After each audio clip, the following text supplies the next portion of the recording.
ये भ्रष्टाचार के खिलाफ लड़ाई है, जहां गड़बड़ झाले हुए हैं उन्हें लेकर समन और गिरफ्तारियां की जा रही हैं, या ये राजनीतिक विद्वेष से दबाव की राजनीति है, विपक्ष के सर पर तलवार लटकाई जा रही है?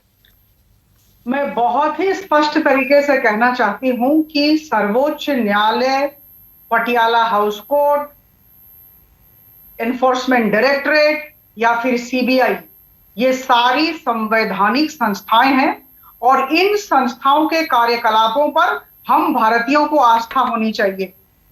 जांच की प्रक्रिया होती है और जांच की प्रक्रिया के तहत राहुल जी और सोनिया गांधी जी को नोटिस दिया गया या फिर सत्येंद्र जैन के विरुद्ध कार्रवाई हुई।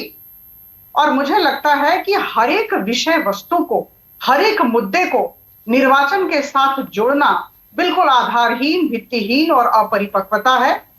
मैं इसलिए यह कह रही हूं कि देखिए, मैं देख रही थी, मैंने समीक्षा की, 8 वर्षों में आदरणीय प्रधानमंत्री मोदी जी के 8 वर्षों के कार्यकाल में 50 विधानसभाओं के गठन के लिए निर्वाचन हुए। तो ऐसा है कि निर्वाचन की प्रक्रिया चलती रहती है। निर्वाचन कराना, होना, परिणाम निकालना, यह लोकतंत्र का अंग है और यह चलता रहता है। आज इस राज्य में, कल उस राज्य में, ये चलता ही रहेगा 2024 तक। तो हर एक मुद्दे को, हर एक कार्यकलाप को निर्वाचन के साथ जोड़ना बिल्कुल गलत है। ऐसी बात न कहें। और मैं कह दूं कि अगर एनफोर्समेंट डायरेक्टरेट ने नोटिस इशू किए तो उनकी निर्भीकता को तो दाद देनी चाहिए। निर्भीकता को दाद दी जाए तो या लेट लतीफी पर, एक मिनट, निर्भीकता को दाद देनी चाहिए या लेट लतीफी पर यहां कुछ सवाल उठेंगे? 2014 का मामला है नेशनल हेरल्ड का, 2014 की कार्रवाई हो रही है 2022 में, 2015 का मामला है सत्येंद्र जैन का, मनी लॉन्ड्रिंग का, गिरफ्तारी हो रही है 2022 में। तो 7-8 साल ईडी क्या कर रही थी?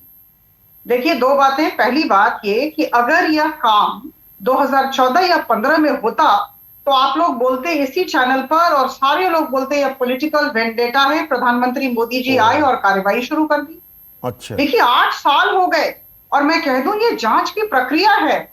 बहुत सारे लोगों से सबूत लिए गए, इकट्ठे किए गए और उसके बाद निश्चित तौर पर ईडी को कुछ अनियमितताएं दिखी होंगी और इसलिए राहुल जी और सोनिया गांधी जी को नोटिस किया गया या फिर सत्येंद्र जैन को अरेस्ट किया गया। और मैं कह दूं कि अगर धुआं है तो आग जरूर होगी, इस बात को हमें मानना पड़ेगा। और ऐसा ना करें, देखिए ये पूरी संवैधानिक संस्थाएं जहां केस बंद हो गए हो, ईडी ने 2015 में केस बंद कर दिया, सीबीआई ने सत्येंद्र जैन से 2018 में भी पूछताछ कर ली, फाइल क्लोज हो गई, फिर वो फाइल खुल जाती है। और जो यहां पर, एक मिनट सुनिएगा अपराजिता, जो आरोप लगा रहे हैं पवन खेड़ा, और लंबी फेहरिस्त उन्होंने गिनवाई, उनमें से कुछ नाम मैं आपके सामने फिर से पेश कर दूं। कर्नाटक के तो 3 नाम सामने आ गए, बीएस येदियुरप्पा, बल्लारी बंधु, ईश्वरप्पा, मुकुल रॉय, हिमंता बिस्वा शर्मा, शिवराज सिंह चौहान, रमेश पोखरियाल निशंक। वहां पर ईडी वो निर्भीकता जो आपने शब्द इस्तेमाल किया वो क्यों नहीं दिखाती है? मैं आपको पहली बात यह कह दूं कि राहुल जी और सोनिया गांधी के केस में बेल का अर्थ क्लोजर ऑफ केस नहीं होता है।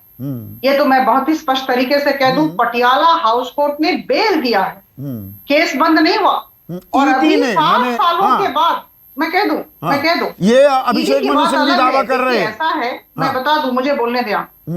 ईडी ने जरूर कुछ अनियमितताएं देखी होंगी और इसकी वजह से ऐसा किया जा रहा है। जोन 2 को बुलाया, राहुल गांधी जी जैसा कि होता है हमेशा विदेश में हैं और सोनिया गांधी जी जून 8 को आएंगी। तो ऐसा है कि दूध का दूध, पानी का पानी हो जाएगा। अगर ये लोग निर्दोष हैं तो डर कैसा? अगर ये लोग निर्दोष हैं तो इतना प्रेस कॉन्फ्रेंस क्यों? सारी बातें कोर्ट में रखें, ईडी के पास प्रेस कॉन्फ्रेंस इसलिए, एक मिनट, वही तो बात कह रहे हैं। मैंने यही सवाल पूछा पवन खेड़ा से कि अदालत में होने दीजिए। ये दरअसल राजनीतिक लड़ाई आप इसे बना रहे हैं क्या? जो संजय नहीं। सिंह ने कहा कश्मीरी पंडितों की हत्या हो रही है, चर्चा आज इस बात की हो रही है, या महंगाई लगातार बढ़ती जा रही है, या बेरोजगारी दर बढ़ रही है, या हमारी अर्थव्यवस्था स्टैगफ्लेशन, मंदी और महंगाई की मार की तरफ देख रही है, तो सारी बातें हट गई। 2024 का एक एजेंडा आपने तैयार कर दिया। तो ये विशुद्ध राजनीतिक कार्रवाई है क्या? यह तो लीग से हटकर बात करने वाली बात हुई। Two wrongs do not make a right. मैंने अंग्रेजी में कहा, पुनरावृत्ति करती हूं, two wrongs do not make a right. अगर मान लीजिए कि मैं भ्रष्टाचारी हूं, अगर हूं, तो इसका अर्थ यह नहीं है कि आदरणीय संदीप चौधरी जी को भी भ्रष्टाचार करने की अनुमति मिल गई। ये हमें अनुकरण न करें तो बेहतर है। तो ऐसा ये क्यों नहीं कहते कि नहीं, हम बिल्कुल निर्दोष हैं और हम सारे प्रमाणों के साथ जा रहे हैं और देखिए हम निर्दोष होके आएंगे। इनके प्रेस कॉन्फ्रेंस में यही बात रखनी। तो तभी तो आपने सारे बड़े नेता उतार दिए ना। ये राजनीतिक हमला है क्या कि बड़े नेता उतर जाते हैं? देखिए अपराजिता, आपने अभी मेरे एक सवाल का जवाब नहीं दिया जो पूछा है दरअसल पवन खेड़ा ने। वो लंबी फेहरिस्त, मैं दोबारा रिपीट नहीं करना चाहूंगा नाम, कर्नाटक से लेकर पश्चिम बंगाल, असम, मध्य प्रदेश, उत्तराखंड के नेताओं के जो नाम लिए गए, वहां ये कार्रवाई क्यों नहीं होती? मैं आपको बता दूं, मैंने कहा कि अगर कोई दूसरा व्यक्ति, अगर की पुनरावृत्ति करूंगी, अगर कोई दूसरा व्यक्ति भ्रष्टाचारी है, इसका अर्थ नहीं है कि राहुल गांधी जी और सोनिया गांधी जी, बिल्कुल वाजिब बात है। तो आप पिक एंड चूज कर रहे हैं क्या? अधिक का घोटाला करें, बिल्कुल सही बात है। तो क्या आप पिक एंड चूज कर रहे हैं कि हमारे भ्रष्टाचारी पाक साहब दूसरों के मीन में एक निकालेंगे? क्या आपकी भ्रष्टाचार की लड़ाई के मायने भ्रष्टाचारियों का कारोबार बंद करना आदरणीय प्रधानमंत्री की सरकार का लक्ष्य है। और मैं आपको बता दूं कि जो भी गलत होगा उसे बख्शा नहीं जाएगा। तो बख्शा क्यों गया? आपने शुरुआती जवाब में लंबी फहरिस्त दी। आपको कैसे पता है कि इनके विरुद्ध इंक्वायरी नहीं चल रही है, जांच नहीं चल रहा? और जब समय पर सब निकलेगा तो निकलेगा, और जो सच है वो सच होगा। कानून अपना काम करेगी और हमें कानून व्यवस्था पर भरोसा रखना चाहिए, और कानूनी कार्रवाई जिसके विरुद्ध होनी चाहिए वो होगी। और यही मुझे हमारे प्रधानमंत्री जी का आदेश है। हमें कानून व्यवस्था को पूरा सख्त करना है और किसी को भी बख्शा नहीं जाएगा। वो किसी भी पार्टी का हो, दल मत निर्विशेष, हर एक व्यक्ति के विरुद्ध में कार्रवाई होगी। मैं बहुत ही आत्मविश्वास के साथ नहीं, भ्रष्टाचार के खिलाफ बिल्कुल कार्रवाई होनी चाहिए। पर आपने एक शुरुआती जवाब में अपराजिता ये कहा कि 2014-15 में करते ही ये कार्रवाई, 2014 में केस खुल चुका था नेशनल हेराल्ड का। तो हम लोग कहते हैं, आपने हमारे ऊपर जिम्मेदारी डाल दी कि जी ये तो बदले की कार्रवाई है।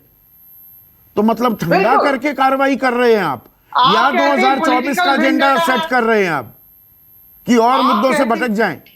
बिल्कुल, देखिए, आप उस समय कहते हैं कि पॉलिटिकल वेंडेटा है, मोदी जी की सरकार आई। अच्छा, वो तो अभी भी कह रहा है विपक्ष तो अब भी कह रहा है। 7 साल के बाद हो रहा है और निश्चित तौर पर अनियमितताएं दिखी हैं, इसलिए ईडी इज इन एक्शन।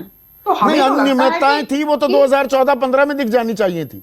मैं वही कह रही हूं कि अगर पॉलिटिकल वेंडेटा रहता तो तुरंत आदरणीय प्रधानमंत्री जी आते और कार्रवाई शुरू करते, लेकिन ऐसा नहीं हुआ। कानूनी संस्थाओं की प्रक्रिया होती है।